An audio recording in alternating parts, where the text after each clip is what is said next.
I'm going to tell you a story about a group of students that I was talking to from this university. Good catch. That was right up there, left field. Right?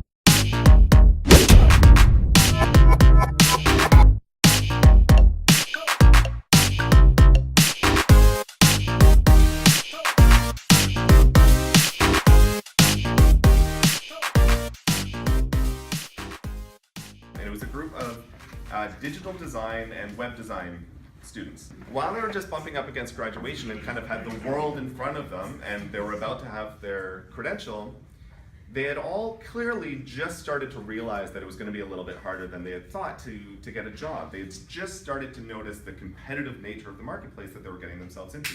And here was the line of thinking that one of the students kind of put it perfectly. And said that, you know, we're going to graduate with our design degrees. The only way you can be successful out there with a design degree is to be hired by a design firm. All of the best design firms are on the mainland. All the best design schools are on the mainland. And so any jobs that open up there are automatically they go to the students or the graduates from those schools. And we're not from those schools, we're not on the mainland, and there's not really anyone hiring here, so we are shit out of luck. And all of the other students kind of nod their heads like, yeah, we've all come to the same conclusion.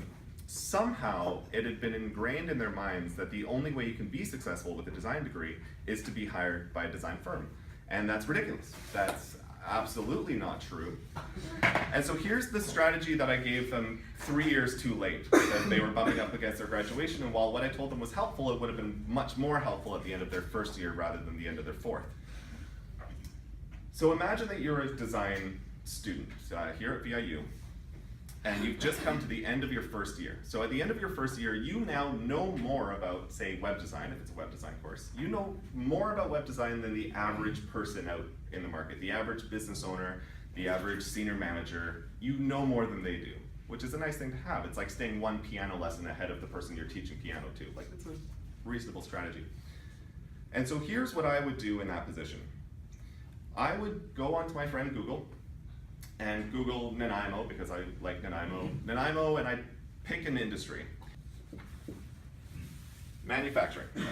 So I'm going to Google Nanaimo manufacturing.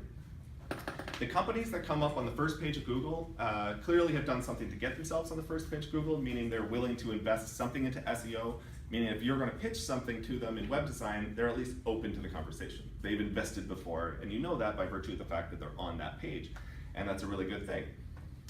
I'm going to go through to each of the first 10 or however many come on the first page of Google, and I'm going to print their home pages. I'm going to do a screen print, actual paper of each of their home pages, and I'm going to take a big red marker and I'm going to draw all over it.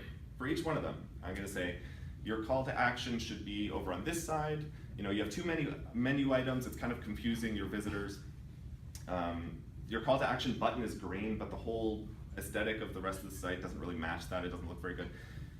Write it all together without being too offensive, and then go and hand deliver it, and put your contact information at the bottom, and go hand deliver it to the company. You could do one a day or one a week, and just be very real with them and say, you know, I'm a student at VIU, and I've just finished my first year in this design program, and in order to kind of exercise my own abilities and start to build a little bit of a portfolio, I've used your website as a bit of a mock-up for myself, just to kind of practice. But I thought rather than just, you know, practice and then recycle it, you might find some use out of this. And so this is for you. Here you go.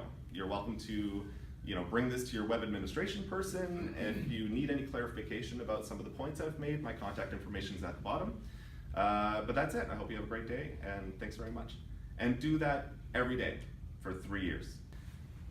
Now, what's the worst case scenario in that? The worst case scenario is that you have to spend half an hour a day or an hour a day building towards your career. Bummer, right?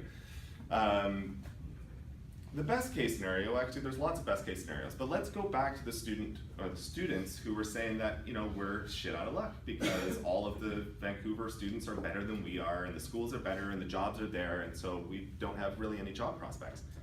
If I'm a recruiter, or if I'm a hiring manager for a design firm on the Lower Mainland, and I have 2 applications in front of me, One, a student from Emily Carr or Art Institute of Vancouver, who's best in class, straight A's, all that. Oh, I haven't done this in a while.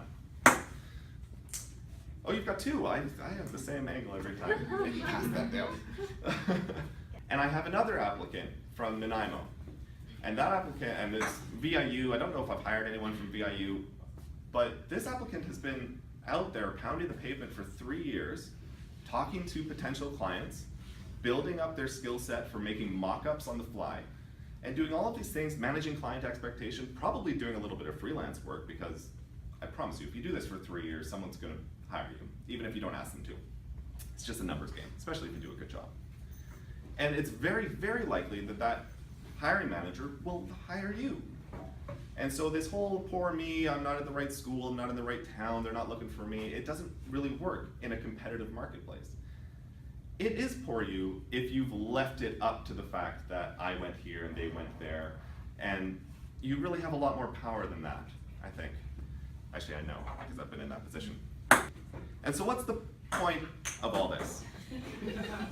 The point is that we took a skill set like design, and we applied it to kind of a random industry like manufacturing. And it didn't have to be manufacturing, it could be forestry, it could be retail, it could be, oh geez, I don't know, underwater welding. There's all sorts of different things that not every skill set will be applicable to, but you never know until you go out there and talk to people.